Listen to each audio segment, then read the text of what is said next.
కామారెడ్డి పట్టణంలోని సుభాష్ రోడ్డు జయప్రకాష్ నారాయణ విగ్రహం ఆటో డ్రైవర్లతో అవగాహన సదస్సు పట్టణ CI Chandrasekhar Reddy, municipal chairperson Gaddam Indupriya Chandrasekhar Reddy అవగాహన సదస్సు నిర్వహించారు. ఈ సందర్భంగా CI Chandrasekhar Reddy, municipal chairperson Gaddam Indupriya, పట్టణ అధ్యక్షులు పండ్ల రాజు, పట్టణ యూత్ అధ్యక్షులు గుడుగుల శ్రీనివాస్ మాట్లాడారు. పట్టణంలో ప్యాసింజర్ ఆటో ఎన్ని ఉన్నాయని డ్రైవర్లతో అడిగి తెలుసుకున్నారు. అందరూ లైసెన్స్ తీసుకోవాలని, అలాగే ఆటోను శుభ్రమంగా ఎక్కిన ప్రయాణికులను జాగ్రత్తగా తీసుకువెళ్లాలని అన్నారు. మద్యం తాగి ఆటోను నడపవద్దని తెలిపారు. తప్పనిసరిగా అందరికీ డ్రైవింగ్ లైసెన్స్ ఉండాలని, ఎవరైనా డ్రైవింగ్ లేనివారు ఉంటే వారికి లైసెన్స్ ఇప్పించే బాధ్యత తీసుకుంటామని చెప్పారు. అందరి ఆటో డ్రైవర్ల దగ్గర లైసెన్స్ తప్పనిసరిగా ఉండాలని, పద్ధతి ప్రకారం ఆటో డ్రైవర్లు ఆటో నడిపించాలని కోరారు.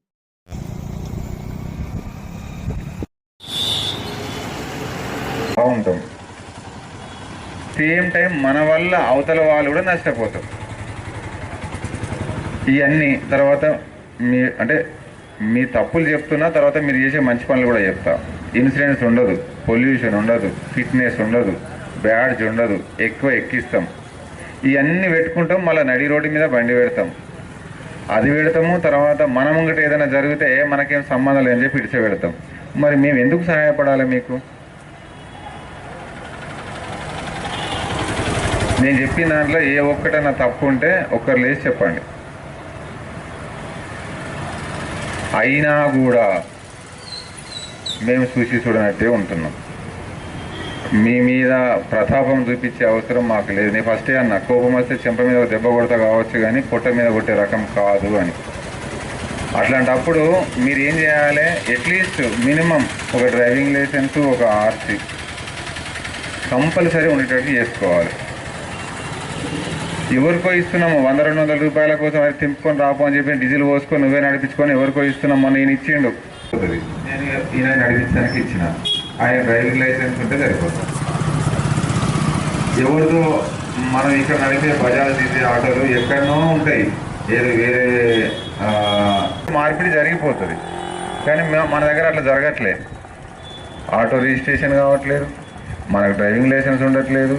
ఒకవేళ నేను ఆ మాట అడగది, ఏదో తప్పిదారి డ్రైవింగ్ లైసెన్స్ ఉంటే దానికి బ్యాడ్జ్ నెంబర్ ఉండదు. ఉందా? ఎవరికైనా బ్యాడ్జ్ నెంబర్ ఉందా?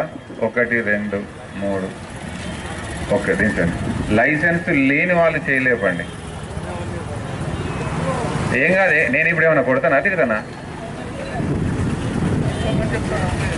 మీకు లైసెన్స్ ఇప్పుడు చైర్మన్ గారు వచ్చారు, నేనున్నా, మీకు కావాల్సిన అందరూ మీనే ఉన్నాం. మోటార్ వెహికల్ ఇన్స్పెక్టర్ గారికి మాట్లాడతాము, మీకు డ్రైవింగ్ లైసెన్స్ ఇప్పిస్తాము. ఏం చేయలేము? ఆ మాట చేయగలుగుతాము, చెప్పగలుగుతాము, చేపించగలుగుతాము. ఖచ్చితంగా మీకు డ్రైవింగ్ లైసెన్స్ లేని వాళ్ళకు డ్రైవింగ్ లైసెన్స్ ఇప్పిస్తాం. కూడా ప్యాసెంజర్స్ ని అంటే మనకి ఏదో ఒక ₹10 ఎక్కువ వస్తుందని చెప్పి పబ్లిక్ ని కూడా ఇబ్బంది పెట్టద్దు కదా. ఎంతమంది కూర్చోవాలా నార్మల్గా ఆటోలో? 3. కానీ ఎంతమంది కూర్చుంటారు? అది కూడా ఒకసారి చూసుకోవాలన్న మనము. అంటే మనం చెయ్యము, కానీ చేసే వాళ్ళకి మనం చెప్పాలి, అంటే మోటివేట్ చేయాలి. ప్యాసెంజర్స్ని కూడా ఇబ్బంది పెట్టద్దు. మనము కూడా ఎక్కువ మందిని కూర్చోబెట్టి అట్లా తిప్పుకోవడం కూడా కరెక్ట్ కాదు. ఇంకొకటి, డ్రింక్ చేసి ఫస్ట్ ఆటోలు డ్రింక్ చేసి నడపకండి. అంటే ఇక్కడ ఉన్న వాళ్ళ గురించి అని కాదు, టోటల్ అంటే మీ అందరికి కూడా ఏంటంటే మీ నుంచి వేరే వాళ్ళకి మెసేజ్ పాస్ అవుతుందని చెప్పి ఇక్కడ మనం మీటింగ్ పెట్టుకోవడం జరుగుతుంది. అందరూ ప్రాపర్గా ఉంటారని ఏముండదు, కొందరు నాన్ ప్రాపర్గా ఉంటారు, ప్రాపర్గా ఉండే వాళ్ళు కూడా ఉంటారు.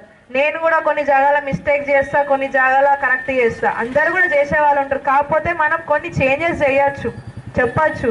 డ్రింక్ చేసి నడిపే వాళ్ళు ఉంటే వాళ్ళని ఎవరైనా మనం గుర్తిస్తాం. మనం ఆటోమేటిక్ ఎవరైనా డ్రింక్ చేసి డ్రైవ్ చేసిన వాళ్ళని ఉత్తానే ఐడెంటిఫై చేయగలుగుతాం. అట్లాంటి వాళ్ళు ఉన్నప్పుడు మీరు కొంచెం సపోర్ట్ చేయండి.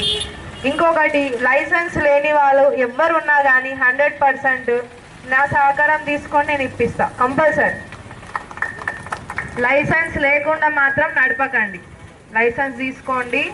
మీకు ఈ ఇన్సూరెన్స్ సంబంధించి, ఎందుకంటే మీ కుటుంబం మీ పైన ఆధారపడి ఉంటుంది కాబట్టి మనకి ఇన్సూరెన్స్ కూడా చాలా మెయిన్ ఇంపార్టెంట్. కాబట్టి మీరు లైసెన్స్ తీసుకోండి, మీరు మీ డ్యూటీస్ ప్రాపర్గా చేయండి, పబ్లిక్కి ఇబ్బంది పెట్టకుండా రోడ్ పైన మిడిల్లో వదిలేసి ఇప్పుడు సార్ చెప్పినట్టు ఒక పర్సన్ పక్కకించి దెబ్బ తాకి మిడిల్ వదిలేయడం వల్ల ఇక్కడ నుంచి వచ్చిన బండి దెబ్బ తాకిచ్చినారు. మరి అట్లాంటి కాకుండా మనం కేర్లెస్గా ఉండకుండా పబ్లిక్కి కూడా, ఎందుకంటే పబ్లిక్ నుంచే కదా మనకు వచ్చేది, రూపాయి ఎక్కడి నుంచి వస్తుంది. మనం పబ్లిక్ని ప్రాపర్గా ఒక ప్లేస్లో డ్రాప్ చేసే లొకేషన్లో డ్రాప్ చేస్తే 100% ఇట్లాంటి ప్రాబ్లమ్స్ ఫేస్ కాదు. ఇవన్నీ కూడా మరి మీరు నోటీస్లోకి తీసుకోండి. మీకు ఎటువంటి సహకారం కావాలని కంపల్సరీ నేను ముందుంటా, మీకోసం నేను ఫైట్ చేశానే. అయితే మీ బాధ్యత అంటే మాది అనుకుని మన బాధ్యత నెరవేరిస్తే ఎవరికి కూడా డిస్టర్బ్ కాదు. మరి అదేవిధంగా మీరు ఏదైతే రోడ్డు మధ్యలో కానీ షాపుల ముందు కానీ ఆపినట్లయితే ఎవరైతే ఉన్నారో దిగంగానే మళ్ళీ అక్కడ నుండి ముందుకు తీసుకొని సైడ్ పార్క్ చేసుకోండి. మధ్యలో కొంతమంది ఏం చేస్తారంటే షాప్ దగ్గర ఆపేస్తారు. వాళ్ళు దిగినాక కూడా వాళ్ళు పర్చేజ్ చేసుకొని వచ్చేంత వరకు కూడా షాప్ ముందే ఆపుతారు. దానివల్ల చాలా ఇబ్బంది అవుతుంది. మీరేమతోటే అంటే ఇప్పుడు ఒకవేళ భయపడ్డోళ్ళు అయితే చెప్పరు, అరే నాకు లైసెన్స్ ఏంటంటే నన్ను నోటిఫై చేసింది కదా సార్, నేను నన్ను కనిపిస్తే బండి ఆపుతాడేమో అనేది. కానీ మీరు క్లియర్గా చెప్పింది ఏంటంటే మీకు సహకరిస్తామని. అదే తీరు అందరికీ చెప్పినట్లయితే 100% లైసెన్సులు తీసుకుంటారు వాళ్ళు. తెలియజేస్తూ ఈ అవకాశం ఇచ్చినందుకు థ్యాంక్ యూ సార్. ఇప్పుడు మన సిఐ గారు చైర్మన్ గారు చెప్పినట్టు మంచి అవకాశం మీకు, లైసెన్స్ లేని వాళ్ళకు మేము ఇప్పిస్తామని అంటుంటే మీకు డైరెక్ట్ చాలా మంచి అవకాశం ఇది. అలాగే లైసెన్స్ ఖచ్చితంగా తీసుకొని, ముఖ్యంగా మీరు ఆటో యూనియన్ ఆటోలో మీ ప్యాసింజర్స్ ఎక్కితే వాళ్ళకి ఎంత రెస్పెక్ట్ ఉండాలి. వాళ్ళు ఇక్కడ ఎక్కితే వాళ్ళ గమ్యం చేరేదాకా మీ బాధ్యతగా మీ ఇంట్లో అక్క చెల్లి అన్న తమ్ముడు నాయన అన్న అవగాహనతో వాళ్ళకి మంచి రెస్పెక్ట్తో పోతే రేపు కామారెడ్డిలో ఇంత మంచి ఆటో డ్రైవర్ ఉన్నారని మీకు పేరు వస్తుంది, కామారెడ్డి టౌన్ కూడా పేరు వస్తుంది. ఖచ్చితంగా మీరు రెస్పెక్ట్ వదలకండి. ఏం సహకారాలు ఉన్నా మన సిఐ గారు కూడా ఇంత ఫ్రెండ్లీగా చెప్తున్నారు మీకు, ఇంత మన చైర్మన్ గారు కూడా మీకు సహకరిస్తామంటారు. అలాగే మా కాంగ్రెస్ పార్టీ కూడా మీకు సహకరించి మీకు ఎల్ల వేళలా మీ ముందుంటది. మీ ముందుగా లైసెన్స్ తీసుకొని 100% అది కూడా ఉండాలి. ఎందుకంటే మనం రోడ్ పైన వెళ్ళి